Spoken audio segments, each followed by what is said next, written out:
மாணவர்களே, நாங்கள் இப்பொழுது இந்த நடுப்புள்ளி தேற்றத்தின் சில உதாரணங்களை பார்ப்போம்.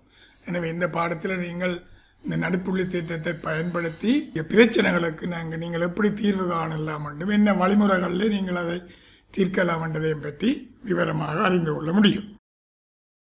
உதாரணம் 1, முக்கோணம் ஏபிசியில் ஏபியின் நடுப்புள்ளி எக்ஸ், ஏசியின் நடுப்புள்ளி ஒய் அங்கே படத்தில் போடப்பட்டிருக்கிறது. ஏஎக்ஸின் நீளம் 6 சென்டிமீட்டர், XYயின் நீளம் 9 சென்டிமீட்டர், AYயின் நீளம் 20 சென்டிமீட்டர். கேள்வி: BCயின் நீளத்தை காண்க. XBCY என்ற நாட்பக்களின் சுற்றளவை யாது. இங்கே நீங்கள் பார்க்கலாம், மிகவும் சுலபமாக நீங்கள் விளங்கிக் கொள்ளலாம். இதனுடைய நடுப்புள்ளிக்கும் இதனுடைய நடுப்புள்ளிக்கும் தொடுக்கிற கோடை நீங்கள் பார்த்தால் எங்களோட தேற்றத்தின்படி இந்த தொடுகோடு இதுக்கு சமாந்தரமாகவும் BCயின் அரைப்பங்கு தான் XY என்றும் இருக்கிறது. ஆகவே எங்களுக்கு இங்கே BCயின் நீளம் XYயின் நீளம் இங்கே தந்திருக்கிறார்கள். XYயின் நீளம் 9 சென்டிமீட்டர் என்று பண்ணால் BCயின் நீளம் 18 சென்டிமீட்டர். ஆகவே XBCY சுற்றளவு இந்த நீளம் தெரியும், இது 18 என்று தெரியும், இந்த நீளம் தந்திருக்கிறார்கள், இது 9 என்று தெரியும். ஆகவே நீங்கள் சுற்றளவை இலகுவாக கண்டுகொள்ள முடியும். நிறுவல்: BCயின் நீளம் 18 சென்டிமீட்டர் என்றால் XY சமன் அரை BC. XBCYயின் சுற்றளவு XB சக BC சக CY சக YX சமன் 6 சென்டிமீட்டர் சக 16 சக 20 சக 9 சமன் 53 சென்டிமீட்டர். இனி என்ன உதாரணத்தை பார்ப்போம். இங்கே முக்கோணி ஏபிசியிலே AB, BC, CA ஆகிய பக்கங்களின் நடுப்புள்ளிகள் முறையே MNL. ABயினுடைய நடுப்புள்ளி M, BCயின் நடுப்புள்ளி N, ACயின் நடுப்புள்ளி L. நாட்பக்கல் NCLM ஒரு நகரம், NCLM ஒரு நகரம். மிகவும் சுருக்கமாக நீங்கள் பாருங்க. இங்கே எங்கள் தேற்றத்தை பயன்படுத்தி பார்த்தால் இந்த AB இந்த கோட்டுக்கு நடுப்புள்ளியையும் இந்த கோட்டின் நடுப்புள்ளியையும் தொடுக்கிற ML இந்த BCயினுடைய சமாந்தரமும் அரைப்பங்கு. ஆகவே இதை எடுத்தீங்கள் என்றால் BN சமன் NC ஆக இருக்கிறவனால் ML இது இந்த அரைப்பங்காக இருக்கிறவனால் ML சமன் NC. ML ஆல்சோ சமாந்தரம், ஏனென்றால் இது சமாந்தரமாக வரைய இந்த நடுப்புள்ளியை தொடுக்கிற கோடு இது சமாந்தரமாகவும் இருக்கும். ஆகவே இந்த NCLM என்றது ஒரு நகரமாக இருக்கும். நிறுவல்: BC சமாந்தரம் ML இரு பக்கங்கள் நடுப்புள்ளிகளை தொடுக்கும் கோடு. NC சமாந்தரம் ML, NC சமாந்தரம் ML இரண்ட BC அதுக்கு சமன் படனா. அவ்வாறே AC சமாந்தரம் MN. இந்த முக்கோணத்தை எடுத்தோம்னா இந்த முக்கோணத்திலே இந்த பக்கத்தின் நடுப்புள்ளியும் இந்த பக்கத்தின் நடுப்புள்ளியும் தான் MN. ஆகவே இந்த MN இதுக்கு சமாந்தரமாகவும் இந்த ஏசியின் அரைப்பங்காகவும் இருக்கும். ஆகவே LC சமாந்தரம் MN. ஆகவே NCLM ஒரு நகரமா ஒரு சோடி எதிர்பக்கங்கள் ஒன்றுக்கொன்று சமாந்தரம். இனி இன்னொரு உதாரணத்தை பார்ப்போம். இங்கே பார்க்கலாம், முக்கோணி PQRலே கோணம் QPRன் இருசம கூறாக்கி பக்கம் QRஐ எஸ்ஸில் சந்திக்கின்றது. இந்த QPRனுடைய இருசம கூறாக்கி தான் இந்த PS. இந்த கோணம் ரெண்டு சமகோணமாக பிரிக்கும். இந்த எஸ் வந்து PR எஸ்ஸில் சந்திக்குது. இதில் சந்திக்கும் போது செங்குத்தாக இருக்கிறது. QRஆக இருக்குமாறு சந்திக்கிற கீட்டின் நடுப்புள்ளி F. இங்கே PS QRக்கு செங்குத்தாக இருக்கிறது. QR இருக்குமாறு சந்திக்கிறது கீட்டின் நடுப்புள்ளி F ஆகும். QTயின் நடுப்புள்ளி F ஆகும். நீங்கள் பாருங்க, இல்லை நீங்கள் பார்க்கின்ற போது இப்படி ஒரு முக்கோணத்தை எடுத்தீங்கள் என்றால் இது இந்த நடுப்புள்ளி கூடாக இங்கே வரைகிறோம். அதே மாதிரி நாங்கள் இன்னும் ஒரு முக்கோணத்தையும் எடுத்து பார்க்கலாம். அப்படி பார்க்கின்ற போது உங்களுக்கு பொதுவாக அந்த தேற்றத்தின் அடிப்படையில் இதை நீங்கள் நிறுவத்தக்கதாக இருக்கும். ஆகவே FS சமாந்தரம் TN என்று FS இது சமாந்தரம் இதென்று வடிவாக நீங்கள் பார்க்கலாம்.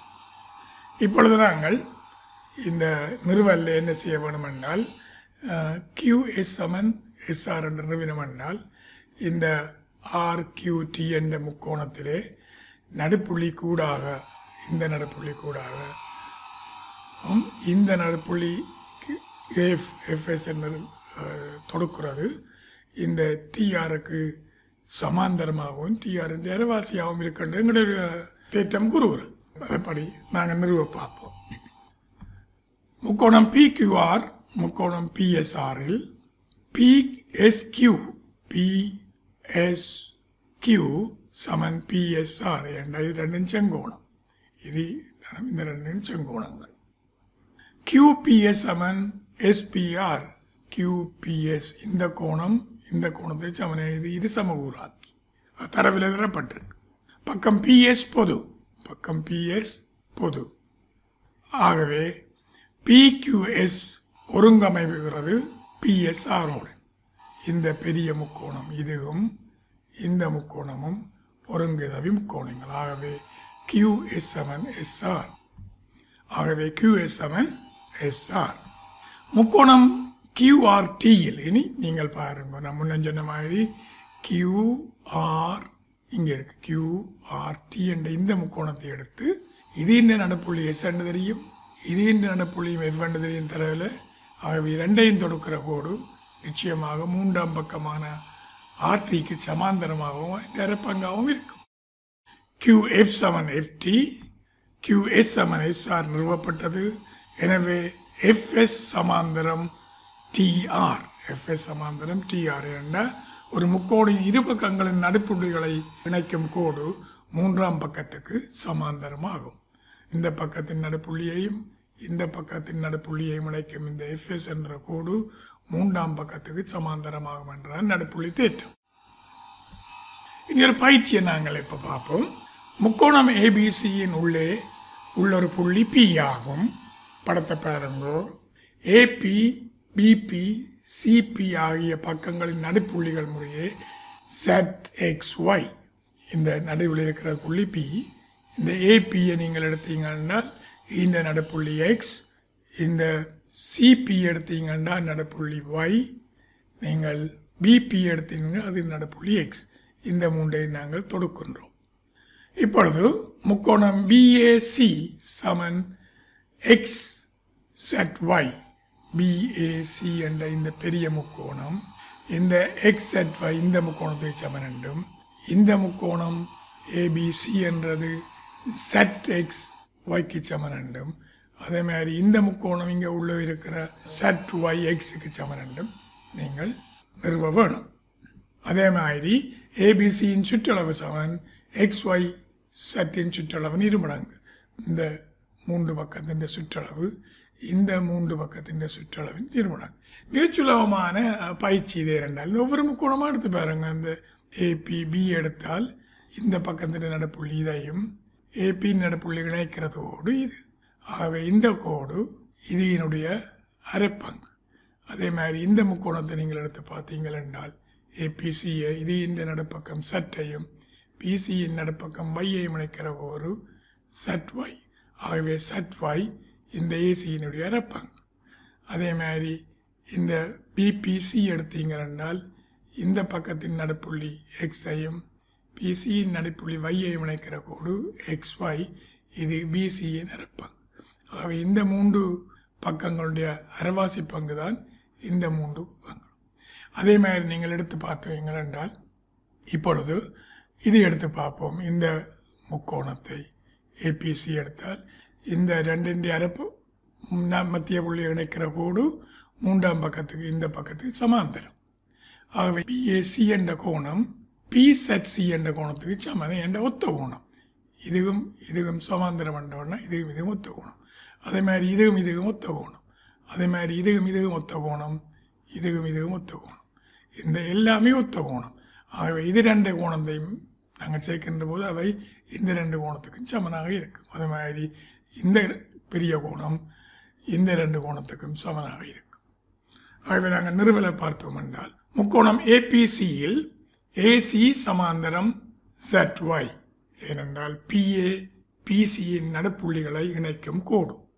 எனவே CAP சமன் YZP ஒத்த கோணங்கள் இங்கே இருக்கு.